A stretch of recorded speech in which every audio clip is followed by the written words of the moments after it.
स्वर्ग में direct entry किसको नहीं चाहिए।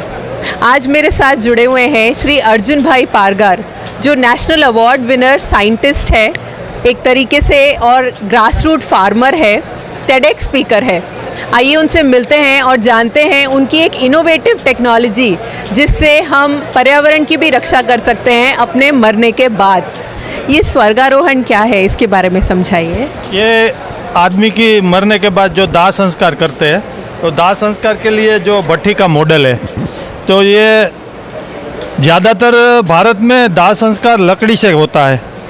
बड़े शहरों में इलेक्ट्रिक या गैस की डीजल की भट्टियाँ है, मतलब जो दाह संस्कार लकड़ी से करना चाहता है वो लकड़ी से ही करेगा। वो गाय के ये गोबर की गोष्टिक है, वो भी चल सकते हैं, बायोकोल है। अपने पास जो भी मतलब दाह संस्कार की सुविधा उपलब्ध है उसका हम कास्ट का उपयोग कर सकते हैं। और अपनी सनातन हिंदू धर्म की जो विधि विधान है दाह संस्कार की, कपाल क्रिया है, मुखाग्नि है, घी लगाना है, वो सब विधि विधान मंत्रोच्चार के साथ, जो गीता जी का 15वां अध्याय 12वां अध्याय वो बोलना पड़ता है, वो भी इसमें साथ में हो सकता है। और कम लकड़ी और कम समय में दाह संस्कार हो जावे। और इसमें ऐसा उसका मॉडल ऐसा बनाया कि जहाँ जितनी लकड़ी की ज़रूरत है इसी हिसाब से लकड़ी आए। पैर जल्दी जल जाता है, पुरुष की छाती, स्त्री की कमर, नाभि का जो गोड़ा होता है वो लीवर, जॉइंट और खोपड़ी, उसको जलने में टाइम लगता है। तो उसी हिसाब से डिज़ाइन डेवलप किया है। तो यह हीट सेविंग मटेरियल पूरा बना हुआ है। तो और ऊपर ये हीट सेविंग मटेरियल से ये पैक हो जाए, बॉडी रखने के बाद दाह संस्कार के बाद वो पैक हो जाए ताकि धुआं निकले और अग्नि अंदर ही अंदर 90% अंदर ही अंदर रहे, ताकि उसका टेम्परेचर भी 700 के प्लस आ जावे, जो बरकरार है, तब उसमें कोई मतलब रहेगा नहीं। और इस नीचे ट्रे दिया हुआ है ताकि स्वच्छ भारत अभियान भी सार्थक होगा। तो इसमें अस्थि और राख लकड़ी इसी में आ जावे, तो जितना लकड़ी का मतलब जो जलता है वो पूरा विधि के साथ इसमें हो जावे। और जैसे हमने देखा है कि ऊपर का छतर डैमेज हो जाता है, तो ये बंद होने के बाद वो छतर डैमेज नहीं होता, आग से काला हो सकता है, मतलब उसका भी आवर्ता बढ़ जाएगी। ये मेरा स्वर्गारोहण शमशान भट्टी मेरा इनोवेशन है, गुजरात में कई जगह लग चुका है। ये अभी सब भारत में सब जगह लगाने की ज़रूरत है।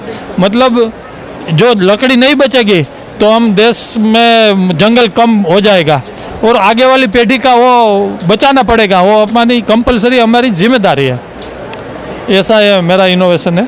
बहुत बड़ा काम कर रहे हैं आप। ये बताइए, इधर भी आपने खोल दिया है, इसका क्या पर्पस है? कपाल क्रिया करने के लिए जो है, तो उसमें डोर खोल के उसमें कपाल क्रिया भी कर सकते हैं इसमें, और देख भी सकते हैं कि कितना रह गया है, कितना क्या है, घी डालना है, तिल डालना है, वो सब इसी से हो सकता है। तो पूरा विधि विधान जो सनातन धर्म का है वो रहेगा, साथ में आप ये इनोवेशन लेके आए कि कम से कम लकड़ी या कम से कम गोबर के कास्ट वगैरह यूज़ हो सके। उस समय भी कम लगे और लकड़ी भी कम लगे। समय कम लगे तो 25 आदमी समझ जो शमशान में गए तो 1 घंटा बच गया तो 25 आवर बचेगा, तो देश का अर्थ उपार्जन में फ़ायदा होगा। ये बहुत ही अच्छी आपने टेक्निक ईजाद की है। एक बात पूछना चाहते हैं, जो ये ऊपर वाला कवर है, ये किस मटेरियल का बना हुआ है? 700 डिग्री टेम्परेचर पहुंचने के लिए क्या मटेरियल है जो उसको? हीट सेविंग मटेरियल होता है, जो सिरामिक की टाइल्स की जो फैक्ट्रियाँ होती है उसमें जो रहता है वही मटेरियल से उसका कवर में कोई डैमेज नहीं हो सकता है। वो 1260 डिग्री सहन कर सकता है, ऐसा मटेरियल है। ये इसकी लागत जो है बनाने में कितनी आ जाती है? वो 5 लाख रुपया करीबन है, 5 लाख रुपया करीबन है। और ट्रांसपोर्टेशन और इंस्टॉलेशन का अलग लगेगा, जैसे मतलब वो दूरी पे आधार रहेगा ट्रांसपोर्टेशन का।